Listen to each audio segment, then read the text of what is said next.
Chers téléspectateurs, l'après-Covid-19 se prépare dès maintenant. Ce n'est pas demain, mais c'est plutôt aujourd'hui, chers téléspectateurs. L'instant de la crise peut donc constituer un moment important pour nous, pour que nous puissions aussi en bénéficier et de pouvoir recadrer ou redessiner l'avenir. Chers téléspectateurs, bienvenue à ce nouveau numéro de Travail pour tous. Nous sommes là aujourd'hui pour que vous puissiez aussi comprendre, pour que vous puissiez, vous, en tant que téléspectateur, puissiez prôner vos valeurs humaines, vos valeurs morales. C'est très, très important. Et aujourd'hui, je ne suis pas seule sur ces plateaux. J'ai mon invité, c'est un habitué de ce magazine et nous allons devoir parler avec lui de l'entrepreneuriat en temps de crise et pourquoi pas après aussi la crise, parce que tout se prépare maintenant pour ne pas perdre votre vision. Et il est là, il va devoir se présenter lui-même parce que ma présentation sera vraiment différente de ce que fera lui-même. Et M. Kindoula, bienvenue dans Travail pour tous. Merci beaucoup, Madame Honorine. Monsieur Kindoula, vous pouvez vous présenter auprès de la population congolaise qui vous suivent en ce moment. Je suis donc Monsieur Kindoula Mbo Patrice, initiateur de plusieurs projets d'entreprise et voilà, de manière brève, c'est comme ça que je me présenterai. Je suis initiateur et président de 2 ONG. Ok. Des organisations non gouvernementales importantes. Et voilà un peu. Ok, M. Kindoula, c'est vraiment ça votre bref historique? Oui, elle est aussi brève que ça. Ok, c'est bon. M. Kindoula, vous êtes chef d'entreprise, vous gérez des ONG comme vous venez de le dire, mais nous sommes en temps de crise. Comment faites-vous cette observation? Nous sommes en temps de crise, une crise majeure qui touche, qui secoue l'économie du monde entier. Okay. Le marché mondial est sévèrement secoué par cette pandémie que nous déplorons tous, que nous appelons le Covid-19. Et les entrepreneurs ne sont pas épargnés. Et si les entrepreneurs ne sont pas épargnés, il en va de soi que les employés dans ces entreprises en soient aussi victimes. Donc, la suite des choses dépendra de la manière dont chaque entrepreneur concevra la reprise de ses activités. Okay. Pour prévenir le risque aussi. Pour prévenir les risques et pour bien amorcer la relance du business.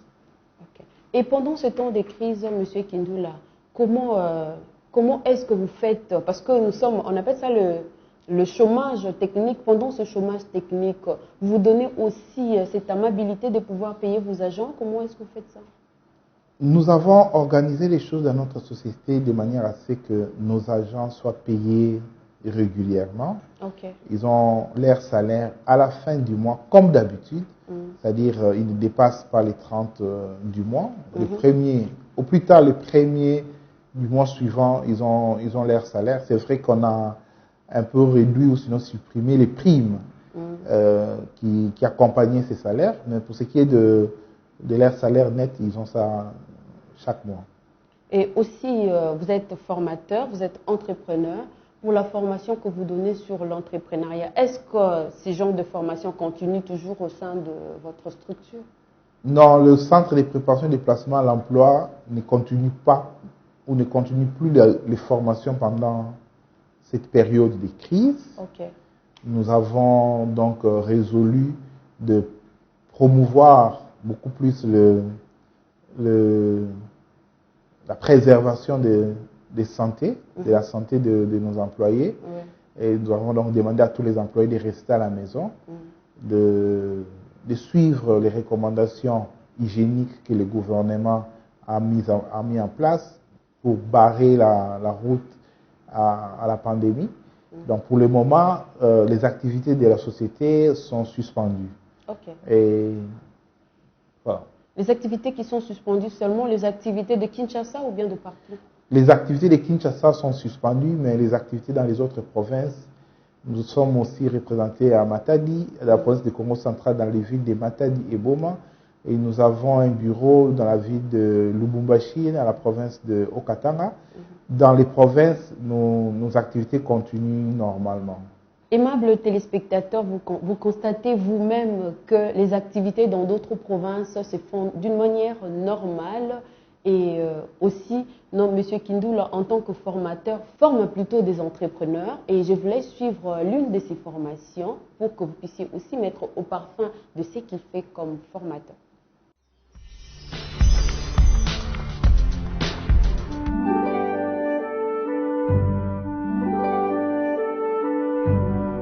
Aucun pays au monde ne peut espérer à l'émergence sans pourtant inculquer à ses citoyens la culture de l'entrepreneuriat, gage d'une croissance économique et humaine rapide, intégrale et sûre d'une nation en particulier et d'un continent en général. Secret, bien trouvé par le Centre de préparation et de placement à l'emploi, CP en sigle, qui s'est engagé depuis plus de 5 ans à accompagner cet objectif millénaire en formant les jeunes Congolais à être créateurs d'emplois, en lieu et place d'être éternellement des demandeurs d'emploi. C'est ce qui justifie cette énième session de formation, tenue de main de maître par le numéro 1 de cette entreprise, M. Patrice Kindoul-Ambo. Je crois que nous sommes à plus de 10 promotions. Oui, parce que les projets de formation à l'entrepreneuriat ont commencé depuis 2018 et aujourd'hui nous sommes à plus de 10 formations. À l'issue de la formation de l'entrepreneuriat, tous ces jeunes ont présenté leurs projets. Ils nous ont proposé leurs projets d'entreprise qu'ils ont et avec ces projets, ils vont avoir des séances de B2B, c'est-à-dire des séances de travail sur des échanges par rapport à leurs projets, relatifs à leurs projets. Et sur base de ces échanges, nous allons maintenant, avec eux, mettre en place des projets définitifs, leurs projets définitifs de société. Et maintenant, c'est ces projets définitifs de société que nous allons accompagner vers l'exécution. Leçons bien assimilées par les apprenants venus de différentes communes de la ville-province de Kinshasa, déterminés à être un des acteurs majeurs de la croissance économique de la RDC. Ils se disent désormais prêts à se lancer dans cette belle aventure entrepreneuriale qui consiste à transformer les milliers de problèmes qui gangrènent la société congolaise en des opportunités en vue d'améliorer la condition sociale des citoyens. Oui, merci bien. Il est loisible de comprendre que c'était au moins une très, très bonne formation pour moi parce que ça m'a aidé d'être au moins capable d'être créateur de ma propre entreprise et ça a même relevé en même temps la capacité managériale qui était en moi, que moi-même j'ignorais. Mais grâce à cette formation, je me suis interpellé et j'ai compris qu'en moi, il y a des capacités qui pourra bien belle me permettre de créer, d'être manager de ma propre entreprise ou ma propre société. Cette formation apprend aux jeunes à développer en fait la confiance en soi. C'est-à-dire lorsque vous faites cette formation, vous verrez qu'il y a des fois en fait, on s'est dit je ne peux pas faire ceci, je ne peux pas faire cela, mais on est capable, c'est juste qu'on n'a pas cette confiance. Et avec cette formation en fait, ça nous permet aussi de, comment je peux dire, d'analyser les choses, les problèmes qu'on a dans la communauté et de pouvoir en fait donner des solutions. Parce qu'il y a tellement de problèmes. Aujourd'hui, moi, j'ai réalisé que vaut mieux vivre en RDC que vivre en Europe. Donc c'est grâce à cette formation que nous comprenons toutes ces choses-là. Donc j'appelle tous les étudiants, ne restez pas sur le campus dans de Home. Bon, déjà on a déguerpi les étudiants de Home, donc ne restez pas sur le campus. On va répondre d'ici le 24, mais vous aurez toujours le temps. Il faut se sacrifier pour suivre cette formation. C'est vraiment très important pour le futur du pays. Comme toute entreprise qui se respecte, CP a sanctionné cette formation par un brevet de participation remis à ses futurs entrepreneurs dans le souci de rendre authentique leurs qualifications et de les permettre de s'épanouir dans leur carrière. Rappelons que cette édition est considérée comme la première promotion car ces jeunes sont ceux qui ont rejoint le centre grâce au communiqué qui passe sur la chaîne C'est possible télévision, un des canaux de communication du centre de préparation et des placements à l'emploi.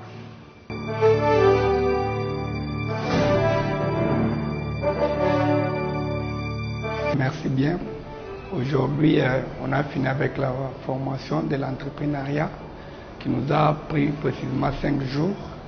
Et puis les brevets, ça montre qu'on a eu un moyen de faire bien et belle cette formation. J'invite le camarade étudiant à devenir des entrepreneurs et CP est là pour nous aider à devenir des entrepreneurs, être autonomes financièrement, être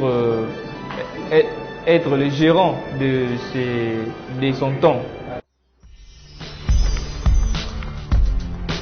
Aimables téléspectateurs, vous comprenez vous-même que sans la formation, l'homme ne peut pas être utile dans sa société. Pour être utile, il faut donc que vous puissiez avoir une tête aussi bien faite. Donc, M. Kindoula est là seulement pour former les têtes de gens. C'est très, très important. Et c'est un fils du pays. Vous comprenez qu'il a vraiment le souci de ce natif. Il veut que tout le monde puisse avoir un niveau vraiment assez élevé. C'est pourquoi il se donne ces luxes de pouvoir vous former. Et M. Kindoula, lorsque le demandeur ou les apprenants, si on peut les appeler ainsi, lorsqu'ils viennent, comment est-ce que ça vous fait? On vous dit que non, nous avons autant de gens, nous avons autant d'apprenants qui veulent que vous puissiez leur former.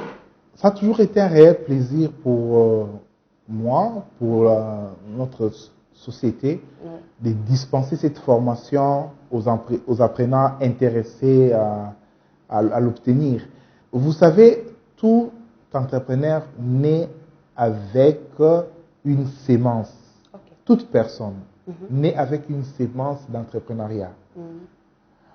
Mais pour développer cette sémence d'entrepreneuriat, il y a plusieurs éléments qui entrent en compte, notamment les formations, l'environnement dans lequel vous évoluez. Okay. Et ce sont ces éléments que nous essayons de promouvoir, de développer dans la personne de l'entrepreneur pour les préparer à affronter les projets qu'il est en train de mettre en place. Donc, avant de parler d'une entreprise, il faut d'abord parler de l'entrepreneur. Il faut d'abord former l'entrepreneur. Il faut créer l'entrepreneur. Quand on aura créé l'entrepreneur, c'est après qu'on peut maintenant voir ce qu'il porte comme entreprise. Et dans plusieurs pays, quand on parle d'une entreprise, on regarde qui a porté les projets. Okay. Parce que la personne qui porte les projets, déjà à le voir, à l'étudier, vous pouvez déjà savoir si ce projet connaîtra un succès ou non. Okay. Donc, l'entrepreneur est la pièce maîtresse du projet d'entreprise. Okay. Donc, si l'entrepreneur n'est pas formé, vous pouvez donner à cette entreprise autant d'argent, autant de moyens, cette entreprise ne connaîtra pas un épanouissement. Parce que la personne de l'entrepreneur n'a pas été préparée à porter un projet d'entreprise au profit de la société. Monsieur Kindoula, alors, chez nous à Kinshasa, plus particulièrement, c'est vrai que l'entrepreneur peut être formé, suffisamment formé, mais compte tenu de son environnement, de son milieu de vie, on ne lui donne pas cette opportunité-là de s'exprimer. Et c'est pourquoi d'ailleurs beaucoup d'entrepreneurs sont étouffés. Alors, que faire pour ces gens-là qui sont étouffés dans leur milieu? Les gens ne croient pas en eux. Oui, parce que vous n'avez pas besoin tout justement que les gens croient en vous pour que vous puissiez commencer votre projet d'entreprise. Votre projet d'entreprise n'a pas besoin d'être validé par des tiers pour que vous puissiez vous croire à votre propre projet d'entreprise. Parce que dans nos formations, ce que nous disons, il faut que l'entrepreneur, c'est même la première leçon, l'entrepreneur doit avoir suffisamment confiance en lui-même. Lorsqu'il se sera rempli de cette confiance, il les transmettra aisément aux tiers. Nous prenons toujours l'exemple d'un homme qui va approcher une femme pour lui demander un mariage. La femme ne connaît pas l'homme. La femme vient donc en vase vide. Ouais. C'est l'homme qui est rempli d'amour, qui essaye de convaincre la femme en lui disant que je t'aime, je veux me marier avec toi. Pour remplir la vase. L'homme doit remplir la vase.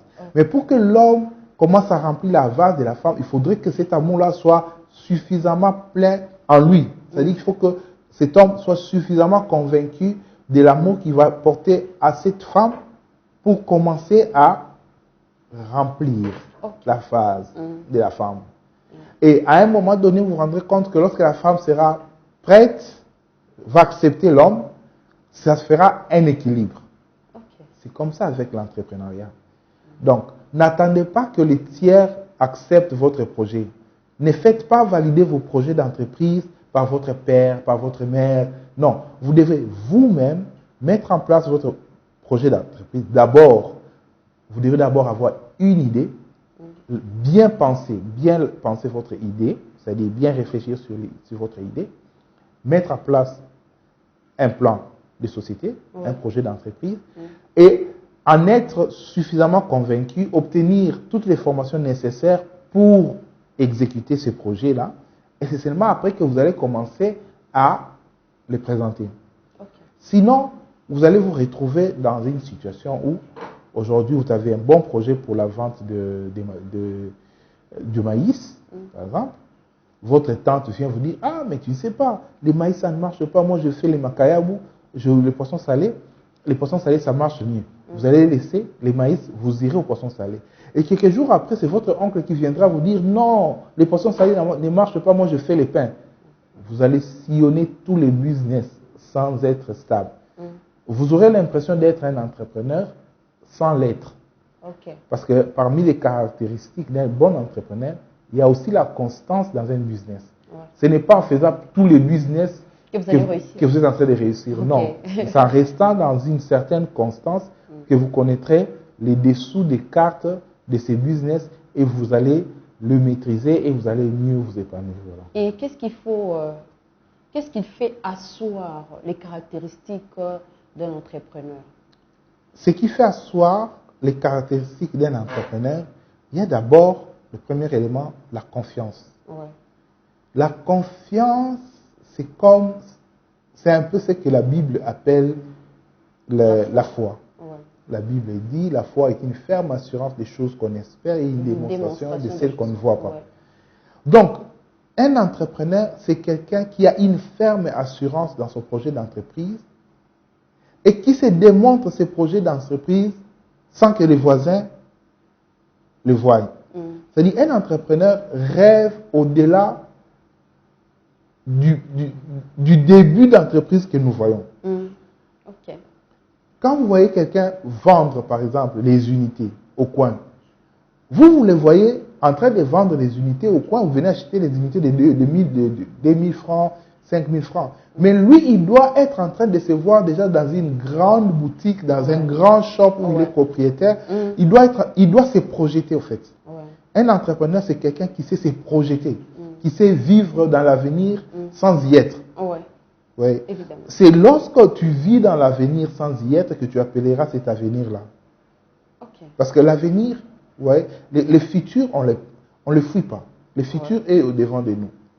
Mais un entrepreneur, c'est celui-là qui sait vivre dans le futur tout en étant dans le présent pour qu'au moment où il sera dans le futur, qu'il vive son rêve du moment présent.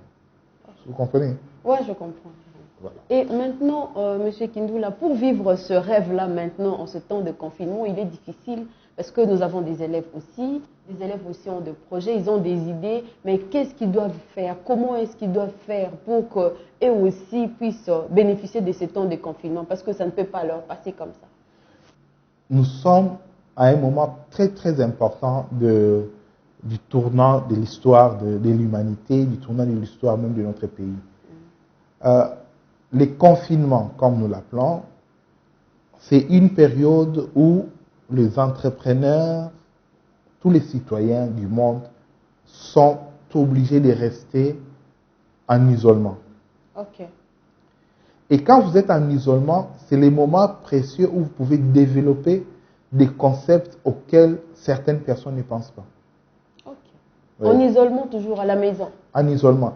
Il y a un bon entrepreneur qui a dit les meilleurs moments de sa journée, c'est quand il entre dans l'un de ses bureaux. Ce n'est pas le bureau où il travaille. Ok. L'un de ses bureaux. Il ferme la porte. Il éteint toutes les lumières. Il reste seul dans le noir et assis sur une chaise devant une table. Et sur la table, il n'a qu'un stylo et un papier. Ok. Pour écrire toutes ses pensées. Dans le noir, il reste seul dans la méditation. Et dans cette méditation, il y a des projets qui montent. Ok. Et quand il rallume sa lumière, sa lampe, il écrit les projets et il sort de ces bureaux-là, de cette pièce pour aller dans son bureau habituel. Il commence maintenant à relire les projets et à trouver les éléments qui peuvent aller avec ces projets pour l'amener à l'exécution. Ok. Donc, ces moments que nous passons, c'est un moment important, hyper important pour nous, parce que c'est un moment qui nous permet de réaliser, de concevoir d'abord des projets et de les amener petit à petit vers leur réalisation. Ok, nous allons, chers téléspectateurs, vous comprenez que c'est un moment important. Ce confinement est un moment important pour nous parce que nous devons aussi prévenir de risques, nous devons envisager notre suite, la suite économique, beaucoup de suites que nous devons envisager. Et nous sommes là aujourd'hui, maître. Vous, en tant que chef d'entreprise, nous voyons actuellement beaucoup d'entreprises, ils parlent de confinement, ils disent qu'il y a chômage technique, on a diminué l'effectif. Qu'est-ce qui fait que certains employeurs puissent diminuer l'effectif de son personnel ou de ses personnels? Vous savez, l'entreprise ou le commerce ne dépend pas ne dépend que d'une chose, de l'évolution de la société. Okay. Oui. Donc, vous ne pouvez pas demander à quelqu'un qui ne fait pas des entrées de continuer à garder un personnel important. Parce qu'il va les payer comment? Okay. Si l'entreprise avait fait des économies et qu'elle peut toucher aujourd'hui à ces économies pour soulager les charges ou soulager les demandes de ses employés, c'est une bonne chose. Mais si l'entreprise n'a pas fait assez d'économies, il est impossible d'exiger à cette entreprise de payer les salaires des agents. Okay. Oui. Donc, nous avons dit dans l'une de nos émissions passées que nous sommes en train de passer un moment de sélection naturelle. Il y aura plusieurs entreprises qui risquent de disparaître, qui vont fermer. Il y aura plusieurs employés qui risquent d'aller en chômage. Ouais. Pourquoi? Parce que seulement les entreprises n'ont pas su assurer les salaires des employés. Ouais. Et les employés ne pouvant plus compter sur ces entreprises-là, vont chercher à faire autre chose. Donc, c'est vrai que l'État congolais a souhaité ou a exigé à tous les entrepreneurs de garder les employés, de ne pas les renvoyer, de ne pas révoquer les employés. Mais il est d'autant plus vrai aussi que ces employés-là, s'ils ne sont pas payés, ça sera difficile de continuer à les garder. Est-ce qu'il y a aussi probabilité de pouvoir indemniser aussi ces employés? La loi sera appliquée dans chaque cas qui sera soumis aux juridictions. Donc après les confinements, certainement les juridictions du travail seront bondées des affaires. Il y aura peut-être plusieurs travailleurs qui vont aller dans les juridictions du travail pour soit porter plainte auprès des inspecteurs du travail ou sinon faire fixer leurs affaires auprès des juges, des juridictions pour obtenir réparation.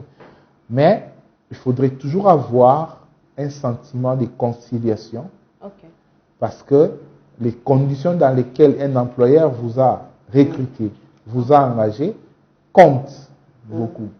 Sa bonne foi de vous sortir du chômage ne doit pas être négligée.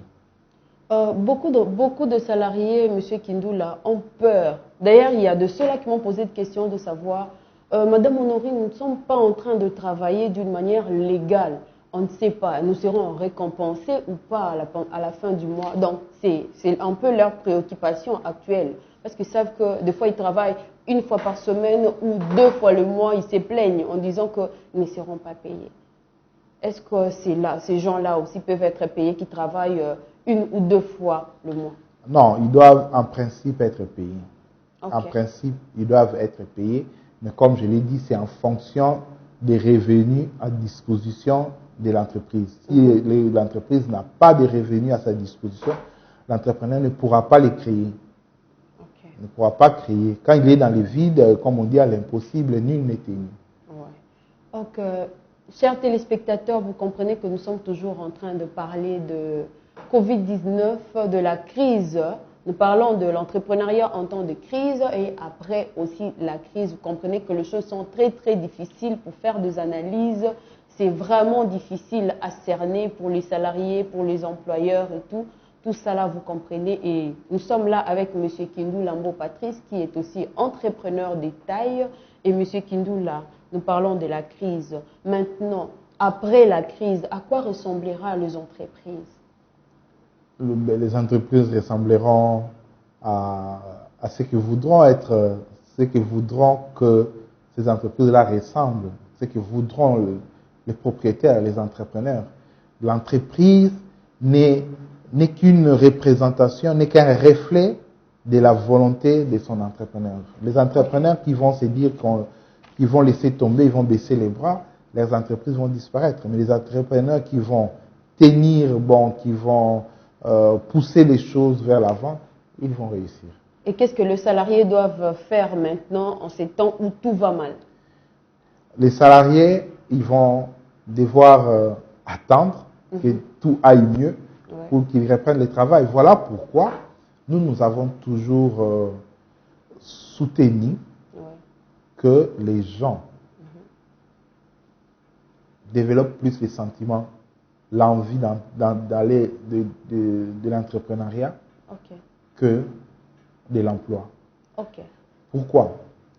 Dans nos multiples formations, nous disons que les salaires tels que conçus par les initiateurs du monde de l'emploi, les salaires n'est conçu que pour répondre à votre besoin de logement, votre besoin d'alimentation et votre besoin, donc, bref, de confort personnel. Les salaires ne peuvent pas, en aucun cas, vous permettre de vous enrichir. Si quelqu'un veut s'enrichir, si quelqu'un veut devenir un entrepreneur, une personne imposante dans la société, il doit faire de l'entrepreneuriat. Il doit se verser dans l'entrepreneuriat.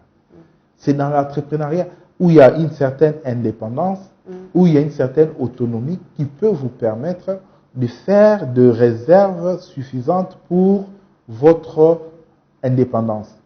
Mais quand vous êtes salarié, c'est une bonne chose. À la fin de chaque mois, vous avez une enveloppe importante, tant soit peu. Vous savez nourrir votre famille, mais cette enveloppe ne vous amènera jamais à une richesse. Or, ce que nous voulons, c'est que chaque personne vivant sur cette terre des hommes ait un sentiment, un désir d'entrepreneuriat, même si il est employé quelque part, mais il a un business qu'il développe à côté qui lui permet de viser l'excellence. Alors, tant que nous aurons beaucoup plus d'employés dans notre pays régressera toujours. Un pays développé n'est pas considéré comme tel par le fait de la multitude des emplois. C'est par le fait de la croissance des entreprises qu'on peut dire qu'un État est développé. Je vais vous donner l'exemple, je vais vous expliquer pourquoi. Quand vous prenez une entreprise a beaucoup de taxes à payer.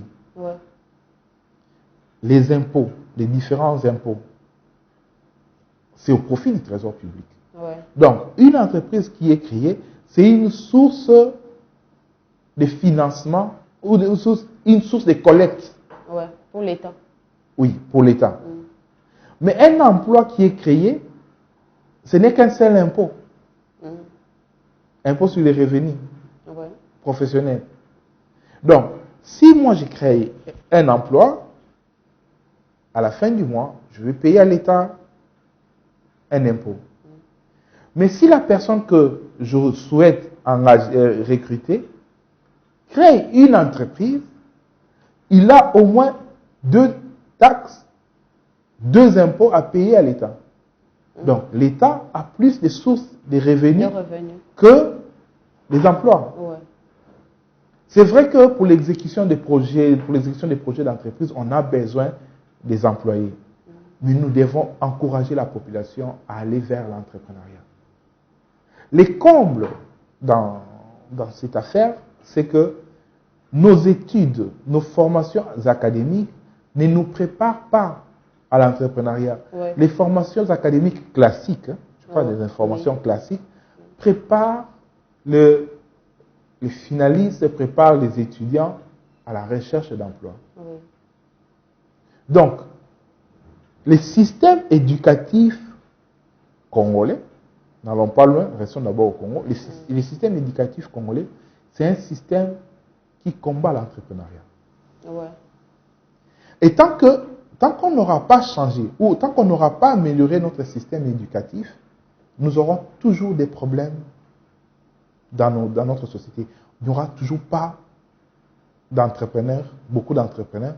Il n'y aura toujours pas de millionnaires, il n'y aura pas des milliardaires congolais. Okay. Pourquoi? Parce que l'entrepreneuriat n'est pas promu dans notre pays.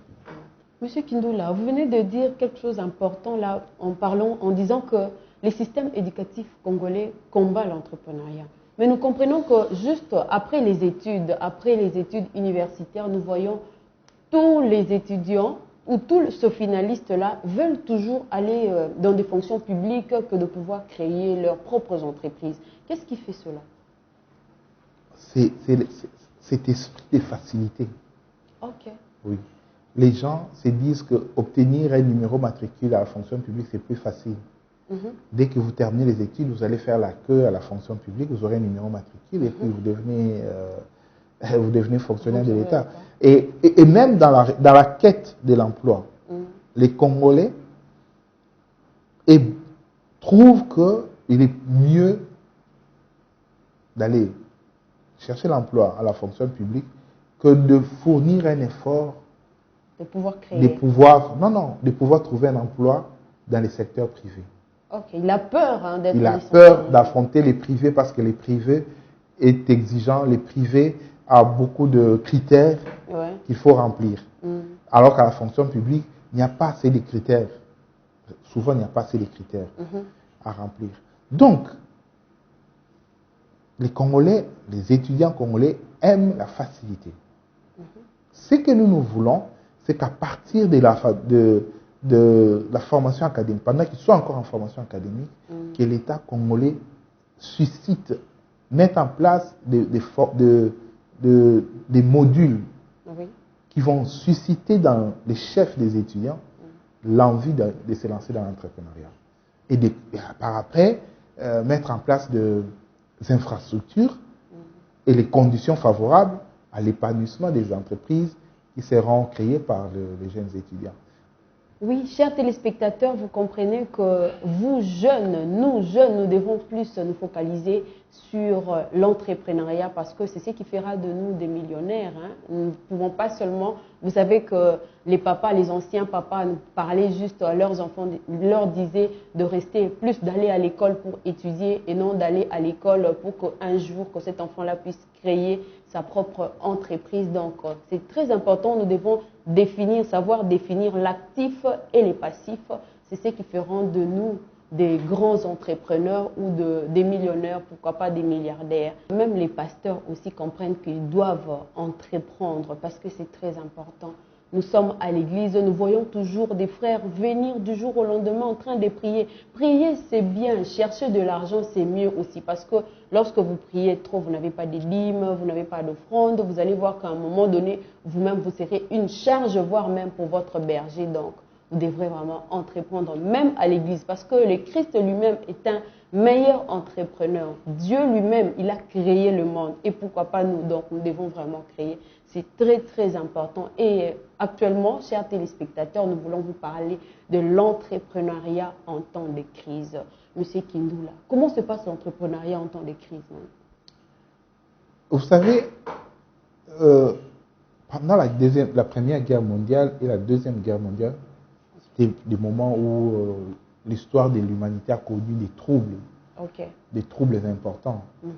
Et à en croire à certaines personnes, certains ouvrages que nous lisons, pendant ces moments-là, il y a eu des gens qui se sont enrichis.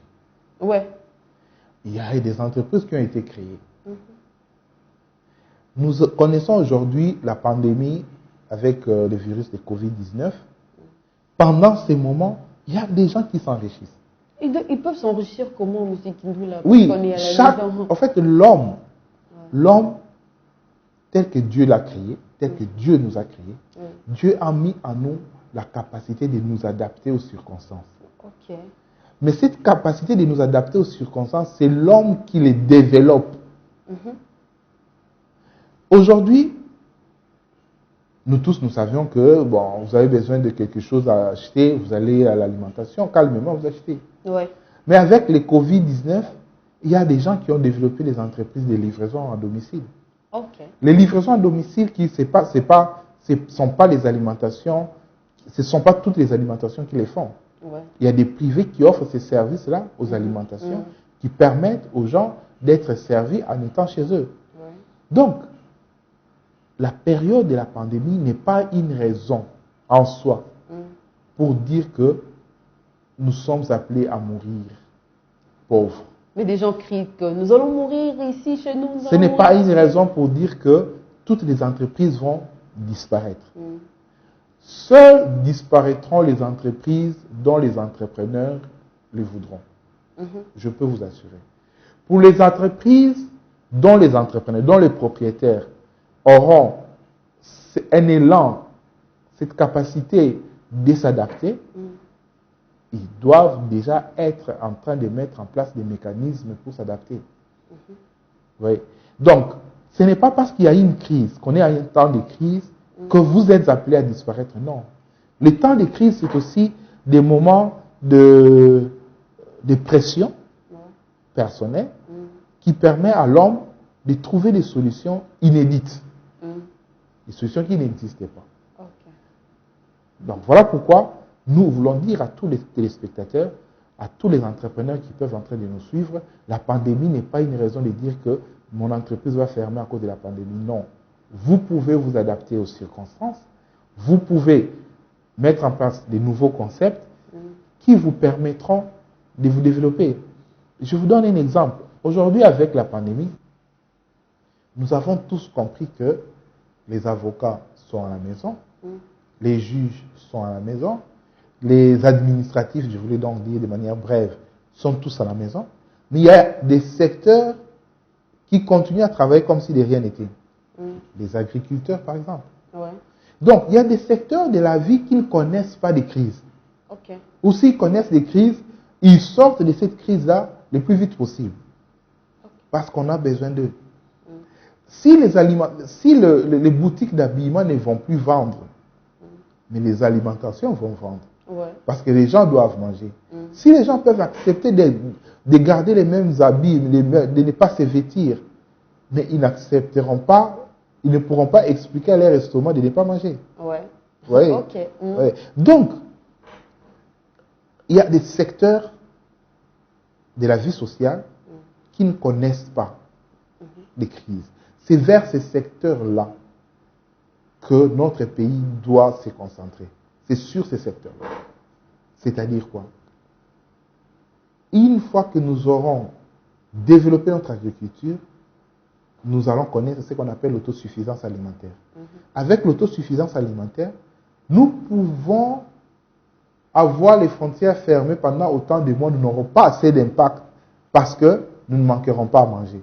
Mais à la ligne où vont les choses, en République démocratique du Congo, si ce confinement doit prendre une année, je vous assure que ça sera difficile. Parce que nous importons plus de 50, plus de 60, je dirais même plus de 70% de nos produits de consommation sont importés. Ouais. Donc voilà pourquoi nous encourageons les entrepreneurs, les jeunes entrepreneurs, à réfléchir dans les prochains projets d'entreprise à mettre en place, à réfléchir sur des secteurs clés de la société qui ne connaissent pas Les crises. les crises. Ok.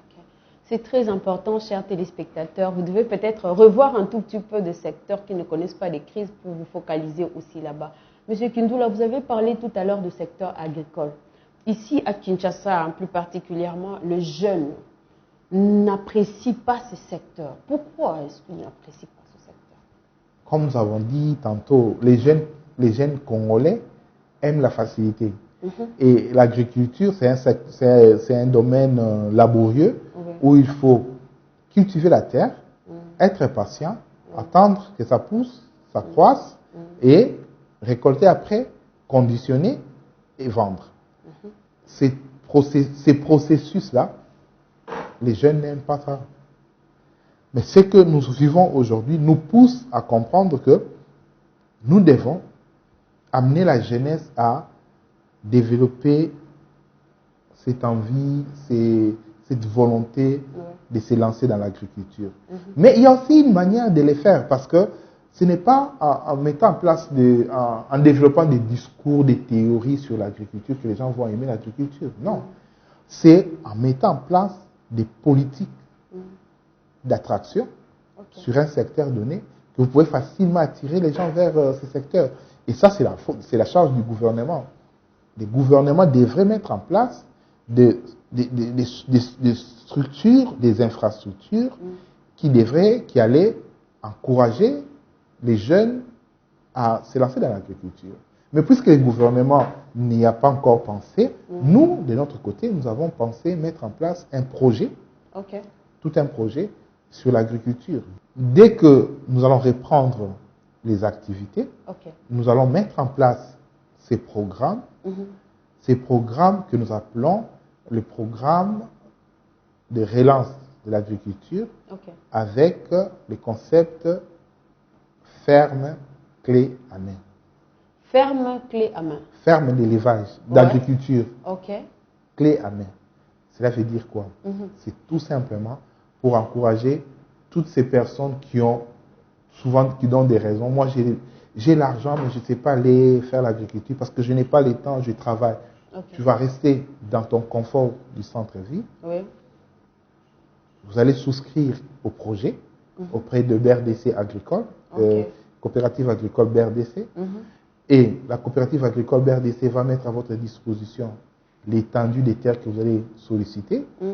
5 hectares, 10 hectares. On vous dira ce qu'il faut en termes financiers pour que votre projet d'agriculture soit mis en place.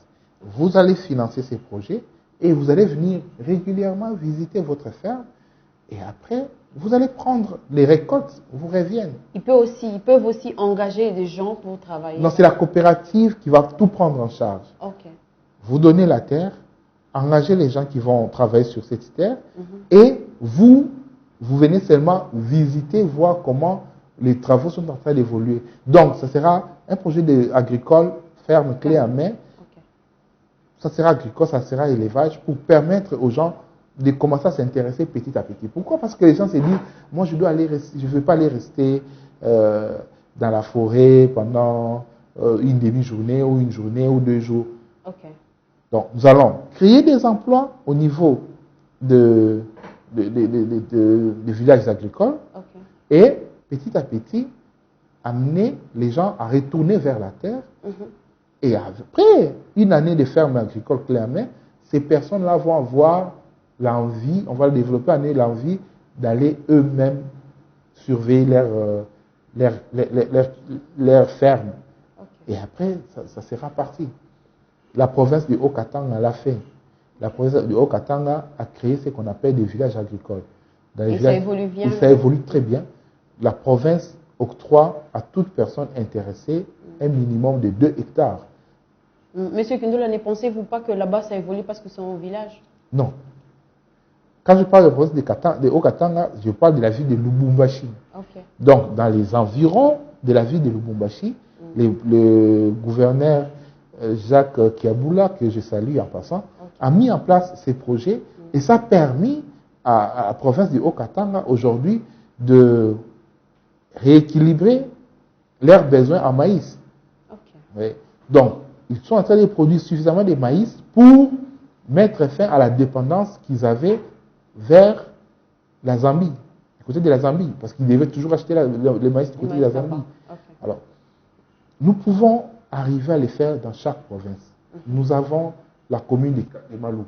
Okay. La commune de Maluku, à elle seule, renferme 79% des terres, l'espace de la ville de Kinshasa. Commune de Maluku. Après la commune de Maluku vient la commune de Mongafula. Ces deux grandes communes peuvent nourrir suffisamment et même à l'exportation toute la ville de Kinshasa. Toute la ville de Kinshasa, ok. Oui. Donc, nous sommes en train de réfléchir sur la possibilité que, à la reprise des activités, que nous puissions mettre en place ces projets. Nous allons nourrir la ville de Kinshasa très bientôt avec le projet de la coopérative agricole BRDC. Ok, merci beaucoup Maître Kindu Lambo Patrice. Merci pour votre apport parce que beaucoup de jeunes, tout le monde a compris ce qu'a été l'importance de ces magazines. Nous avons vraiment apprécié. Les téléspectateurs ont aimé parce que nous aimons là où nous entrons, nous travaillons et puis à la fin nous gagnons, nous bénéficions d'une rémunération. C'est vraiment important. Je sais que les Congolais, les Kinois plus particulièrement, ils vont devoir aussi vous se lancer dans l'agriculture parce que c'est très important. Monsieur Kindoula, votre dernier mot par rapport à notre magazine d'aujourd'hui. Et j'aimerais que vous puissiez lancer ces derniers mots en lingala pour que Bande Konyo, Sobazali Kolanda Bino, Bana Kinshasa, et partout, Balika comprendre le message, surtout au Lobina Soukaya. On va le faire en bilingue. Ok, c'est important. Je voudrais dire que nous sommes en période de crise. Ok. Mais nous ne sommes pas en période de destruction. Okay. Nous sommes en période de crise qui peut être considérée comme une période de reconstruction. Okay. Ça veut dire quoi? L'homme entrepreneur doit se reconstruire et les entreprises doivent se remodeler. Ouais. Donc, pendant cette période, les entrepreneurs doivent réfléchir sur la manière dont ils vont devoir organiser les choses dans leurs entreprises. Ouais. Et pendant la même période, plusieurs entreprises doivent se développer. Et nous pensons que cette période est une période idéale pour les jeunes qui ont toujours pensé chercher de l'emploi. C'est une période idéale pour eux de considérer comment les emplois sont en train de s'effriter, sont en train de disparaître. Okay. Et de se lancer carrément dans l'entrepreneuriat. Ouais. Donc, Bandeko, émission Totio Sala, Tulobeli, Makambubele, mais notamment, Tulobeli Kambuya, période où il y a pandémie, il y a maladie, côté de Mboka, il y a Covid-19. Mais la période où il y a période, il y a crise, mais la période, il y a Koboma Mokilité. Ouais. Et la période où il y a Batu, où il y a Sala Kaba société, il y a entrepreneur, il y a Sengeli, commis ça là pour que l'entreprise na bango ait changé manière numéro ça et s'adapter à la crise haute. Pour ceux qui entreprise n'a s'adapter à la crise T et vous allez passer. Ouais. Alors, bandeko oyo balukara misala mingi bayebi ke misala nde o akanisa ke misala nde ekopesa bango bomoi. Ouais. Bakoki komona ndenge crise oyo ezobeta misala eza kosila.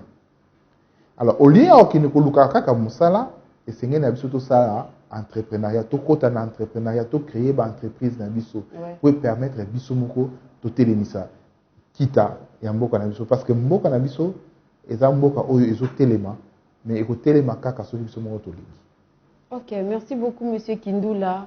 Mboka na biso côté makaka soki olingi ye alingi biso nyonso ba congolais biso nyonso to telemi to lingi nde mboka na biso ekotelema économie ya mboka na biso pe ekotelema.